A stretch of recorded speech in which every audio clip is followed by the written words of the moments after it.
paz do Senhor, explicando a Bíblia comigo, Pastor Carlos.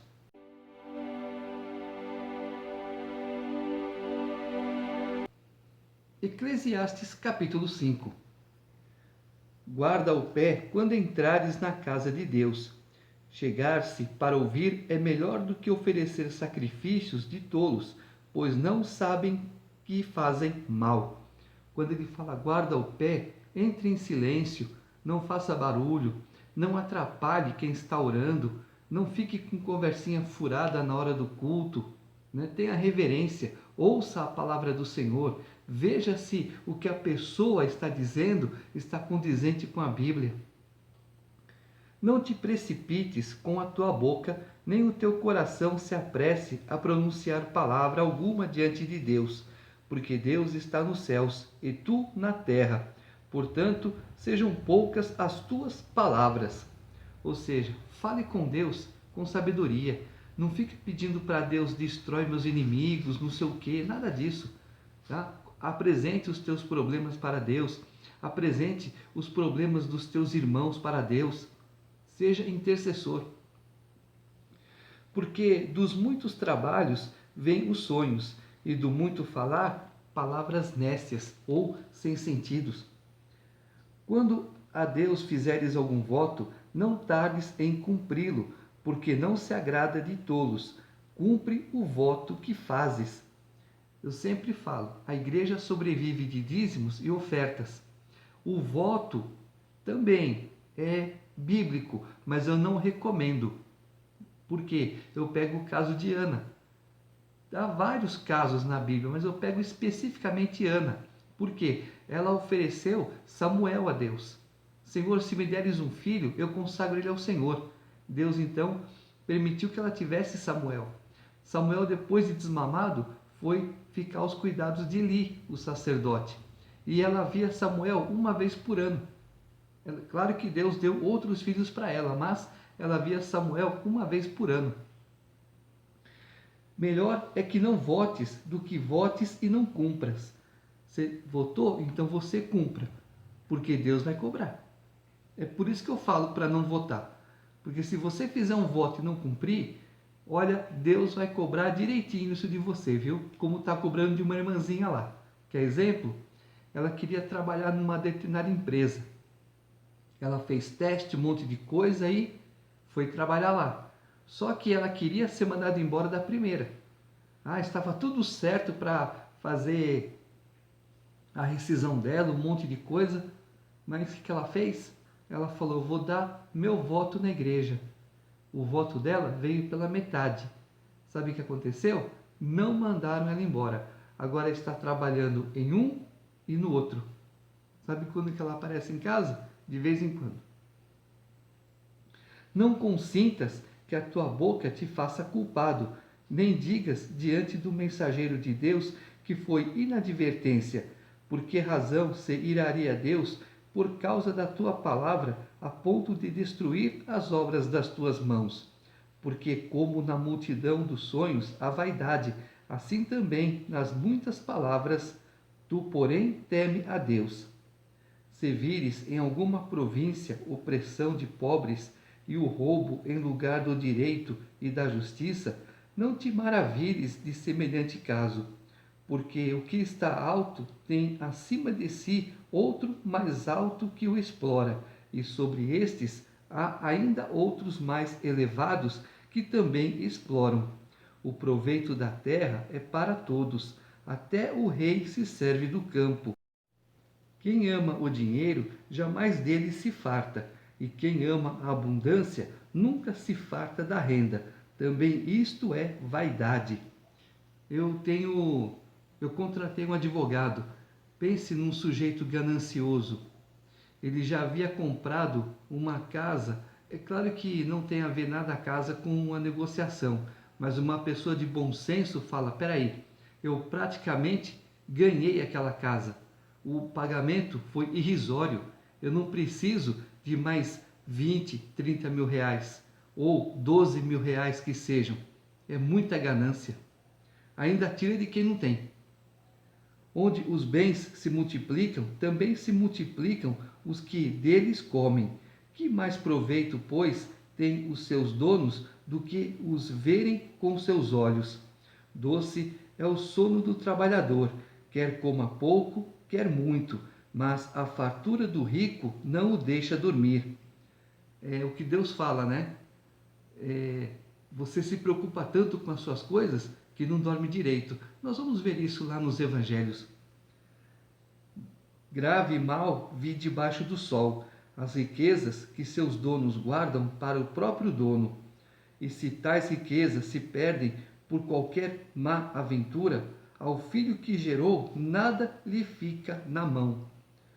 Como saiu do ventre de sua mãe, assim nu voltará, indo-se como veio, e do seu trabalho nada poderá levar consigo. Jó já disse isso. Também isso é grave mal, precisamente como veio, assim ele vai. E que proveito lhe vem de haver trabalhado para o vento? No caso do ladrão, ele rouba tanto. Num assalto eu fiz 15 mil reais. Em uma semana já foi tudo embora. Por quê? Não é um dinheiro lícito, não é um dinheiro abençoado. Entendeu? Nas trevas, comeu em todos os seus dias, com muito enfado, com enfermidades e indignação. Eis o que eu vi. Boa e bela coisa é comer e beber e gozar, cada um do bem de todo o seu trabalho, com que se afadigou debaixo do sol, durante os poucos dias da vida que Deus lhe deu, porque esta é a sua porção. Quanto ao homem, a quem Deus conferiu riquezas e bens, e lhe deu poder para deles comer e receber a sua porção e gozar do seu trabalho, isto é dom de Deus. Então, quando uma pessoa se enriquece, não é porque eu trabalhei, porque eu fiz, porque não. Porque Deus abençoou. E aí você tem que pedir direção para Deus, para você abençoar outros também. Porque não se lembrará muitos dos dias da sua vida, porquanto Deus lhe enche o coração de alegria. Capítulo 6. Ao mal que vi debaixo do sol e que pesa sobre os homens, o homem a quem Deus conferiu riquezas, bens e honra, e nada lhe falta de tudo quanto a sua alma deseja, mas Deus não lhe concede que disso coma, antes o estranho o come. Também isto é vaidade e grave aflição. Conheço um empresário que lhe enganava seus colaboradores. Quando eles eram demitidos, que descobriam a verdade, então eles abriam um processo contra a empresa e todos ganhavam. Então, tudo que o empresário conseguiu ilicitamente, voltou para a mão dos colaboradores. Se alguém gerar 100 filhos e viver muitos anos até avançada idade, e se a sua alma não se fartar do bem, e além disso não tiver sepultura, digo que um aborto é mais feliz do que ele, pois debalde vem o aborto e em trevas se vai e de trevas se cobre o seu nome. Não viu o sol, nada conhece, todavia tem mais descanso do que o outro. Ainda que aquele vivesse 2 vezes 1000 anos, mas não gozasse o bem. Porventura, não vão todos para o mesmo lugar? Minha nona dizia, uma mãe é para 100 filhos, 100 filhos não é para uma mãe. Todo o trabalho do homem é para a sua boca, e contudo nunca se satisfaz o seu apetite. Pois que vantagem tem o sábio sobre o tolo, ou o pobre que sabe andar perante os vivos? Melhor é a vista dos olhos do que o andar ocioso da cobiça. Também isto é vaidade e correr atrás do vento. A tudo quanto há de vir já se lhe deu o nome, e sabe-se o que é o homem, e que não pode contender com quem é mais forte do que ele. Nós vivemos no planeta Terra. Quem deu nome para o planeta Terra? Nós também somos criaturas de Deus. Aceitando Jesus como Salvador, nós passamos a ser filhos adotivos de Deus. Mas nós não podemos contender com o Criador. Por que o Senhor me fez assim? Quando que acontecerá isso? Quando há de vir? Não, não podemos. Deus tem o controle de tudo. E aí vem o homem e começa. Aquele planeta chama Vênus, aquele Marte, aquele Saturno, Netuno, Plutão, Urano. Para. Nome de deuses que não existem. Pensa numa coisa melhor. Porque tudo é Terra. O que a Terra é feita, os outros planetas também são feitos do mesmo material. É certo que há muitas coisas que só aumentam a vaidade, mas que aproveita isto ao homem, pois quem sabe o que é bom para o homem durante os poucos dias da sua vida de vaidade, os quais gasta como sombra. Quem pode declarar ao homem o que será depois dele debaixo do sol? A Bíblia declara o que será do homem depois dele debaixo do sol, né? É só pesquisar, é só ler. Capítulo 7. Melhor é a boa fama do que o unguento precioso, e o dia da morte melhor do que o dia do nascimento. Se você morrer com Jesus Cristo, sabendo que o teu nome está no livro da vida, não tem nada melhor. Melhor é ir à casa onde há luto do que ir à casa onde há banquete, pois naquela se vê o fim de todos os homens, e os vivos que o temem em consideração. Melhor é a mágoa do que o riso, porque com a tristeza do rosto se faz melhor o coração. Por isso que às vezes Deus concede aflição, para quebrantar aquele coração de pedra, aquele coração rígido. O coração dos sábios está na casa do luto, mas o dos insensatos na casa da alegria. O que nós vemos hoje? Ah, vai ter baile funk não sei aonde, eu vou para lá. Ali tem pessoas que você não conhece, não sabe a índole. Aí começa o quê? Tiro para lá, tiro para cá, e você morre por quê? Ah, eu estava no baile funk. Fica em casa. Melhor é ouvir a repreensão do sábio do que ouvir a canção do insensato. Pois, qual o crepitar dos espinhos debaixo de uma panela, tal é a risada do insensato. Também isto é vaidade. Verdadeiramente, a opressão faz endoidecer até o sábio, e o suborno corrompe o coração. Melhor é o fim das coisas do que o seu princípio. Melhor é o paciente do que o arrogante. Ah, vou começar a estudar. Aí você fala, são 3 anos, não sei o quê, mas quando acaba, há uma certa tristeza, né? Porque um vai para lá, outro vai para o outro lado, você talvez fique aqui, e aí perde o contato, mas depois passa, é passageiro. Não te apresses em irar-te, porque a ira se abriga no íntimo dos insensatos. Jamais digas, por que foram os dias passados melhores do que estes? Pois não é sábio perguntar assim. Eu não pergunto por que os dias passados foram melhores. Eu sinto falta dos dias passados, porque foram melhores do que esse, na minha opinião. Tive uma boa infância, tive bons amigos, havia respeito, havia consideração, havia caridade. Hoje não tem respeito, não tem caridade, não tem mais amor ao próximo. Então, os dias melhores foram. Eu não pergunto por que foram, porque a resposta está na nossa frente. Hoje a criança nasce, o pai já dá um celular para ela. Ela entra no Face, ela entra nisso, ela entra naquilo, só vê baboseira. E o pai o quê? Não fica em cima, o pai não fiscaliza. E aí depois, é a mesma coisa a menininha quando está na escola. Aí a outra pergunta para ela assim, você é virgem? Ah, eu sou. Ah, eu não sou mais não. Ser virgem hoje é caretice. Não, não é caretice. É você ter compromisso com Deus e com aquele que um dia será teu marido. E a mesma coisa para o homem. Nada de ficar andando em inferninho, não. Nada de ficar andando em baladinha, não. Ah, vou me aproveitar dela e me aproveitar da outra. Não faça isso, não. Você está arrumando o juízo para si. Boa é a sabedoria, a venderança e de proveito para os que veem o sol. A sabedoria protege como protege o dinheiro, mas o proveito da sabedoria é que ela dá vida ao seu possuidor. Atenta para as obras de Deus, pois quem poderá endireitar o que ele torceu?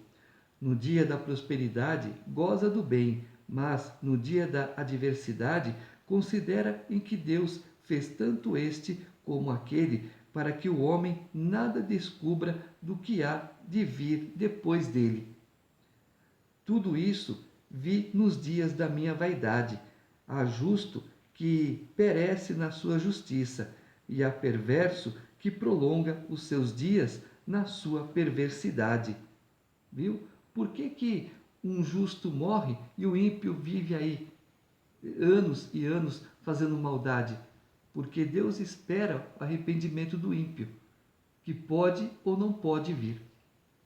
Não sejas demasiadamente justo, nem exageradamente sábio, porque te destruirias a ti mesmo. Não sejas demasiadamente perverso, nem sejas louco, porque morrerias fora do teu tempo. Bom é que retenhas isto e também daquilo não retires a mão, pois quem teme a Deus, de tudo isto sai ileso. A sabedoria fortalece ao sábio, mais do que 10 poderosos que haja na cidade. Não há homem justo sobre a terra que faça o bem e que não peque. É que eu sempre falo, nós estamos num corpo corruptível, sujeito a erros, mas nós temos a consciência, a sabedoria do que é certo e do que é errado. Se praticamos o errado na inocência, é uma coisa, mas se praticamos o errado sabendo que é errado, é outra bem diferente. Não apliques o coração a todas as palavras que se dizem, para que não venhas a ouvir o teu servo e amaldiçoar-te, pois tu sabes que muitas vezes tu mesmo tens amaldiçoado a outros. Tudo isso experimentei pela sabedoria e disse: tornar-me-ei sábio, mas a sabedoria estava longe de mim. O que está longe e muito profundo, quem o achará? Apliquei-me a conhecer e a investigar e a buscar a sabedoria e meu juízo de tudo, e a conhecer que a perversidade é insensatez e a insensatez loucura. Achei coisa mais amarga do que a morte, a mulher cujo coração são redes e laços e cujas mãos são grilhões. Quem for bom diante de Deus fugirá dela, mas o pecador virá a ser seu prisioneiro. Uma pausa aqui. Lá no começo eu falei que Salomão ele teve 700 concubinas. E foram essas mulheres que fizeram que ele se aproximasse de deuses estranhos, caísse na idolatria, fugisse da presença de Deus. Por isso é que ele está dizendo essas palavras. Eis o que achei, diz o pregador, conferindo uma coisa com outra, para a respeito delas formar o meu juízo, juízo que ainda procuro e não o achei. Entre 1000 homens achei um como esperava. Mas entre tantas mulheres não achei nem sequer uma. Eis o que tão somente achei, que Deus fez o homem reto, mas ele se meteu em muitas astúcias. Viu? Deus fez o homem reto, mas o homem por si só cai em ciladas. Deus não prepara as ciladas, mas também Deus te dá o conhecimento para você não cair nelas. Vai quem quer. Capítulo 8. Quem é como o sábio e quem sabe a interpretação das coisas? A sabedoria do homem faz reluzir o seu rosto e muda-se a dureza da sua face. Eu te digo, observa o mandamento do rei, e isto por causa do teu juramento feito a Deus. Não te apresses em deixar a presença dele, nem te obstines em coisa má, porque ele faz o que bem entende. Porque a palavra do rei tem autoridade suprema. E quem lhe dirá que fazes? O rei aqui que ele está dizendo é Deus. Quem guarda o mandamento não experimenta nenhum mal, e o coração do sábio conhece o tempo e o modo. Porque para todo propósito há tempo e modo, porquanto é grande o mal que pesa sobre o homem. porque este não sabe o que há de suceder, e como há de ser, ninguém há que lhe declare. Não há nenhum homem que tenha domínio sobre o vento para o reter, nem tampouco tem ele poder sobre o dia da morte, nem há tréguas nesta peleja, nem tampouco a perversidade livrará aquele que a ela se entrega.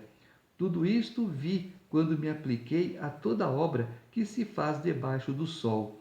Há tempo em que um homem tem domínio sobre outro homem para arruiná-lo. Assim também vi os perversos receberem sepulturas e entrarem no repouso, ao passo que os que frequentavam o lugar santo foram esquecidos na cidade onde fizeram o bem. Também isto é vaidade, visto como se não executa logo a sentença sobre a má obra, o coração dos filhos dos homens está inteiramente disposto a praticar o mal. O que muita gente está pedindo hoje? Justiça. Mas a justiça não vem. Então eles preferem colocar a mão, já que a justiça não vem, faço eu com as minhas próprias mãos. Está errado. A justiça vem de Deus, no momento dele. Ainda que o pecador faça o mal 100 vezes e os dias se lhe prolonguem, eu sei com certeza que bem sucede aos que temem a Deus. Mas o perverso não irá bem, nem prolongará os seus dias. Será como a sombra, visto que não teme diante de Deus. Ainda há outra vaidade sobre a terra, justos a quem sucede segundo as obras dos perversos, e perversos a quem sucede segundo as obras dos justos. Digo que também isto é vaidade. Então exaltei eu a alegria, porquanto para o homem nenhuma coisa há melhor debaixo do sol do que comer, beber e alegrar-se, pois isto o acompanhará no seu trabalho nos dias da vida que Deus lhe dá debaixo do sol. Aplicando-me a conhecer a sabedoria e a ver o trabalho que há sobre a terra, pois nem de dia nem de noite vê o homem sono nos seus olhos. Então contemplei toda a obra de Deus e vi que o homem não pode compreender a obra que se faz debaixo do sol. Por mais que trabalhe o homem para o descobrir, não atenderá. E ainda que diga o sábio que a virá a conhecer, nem por isso a poderá achar.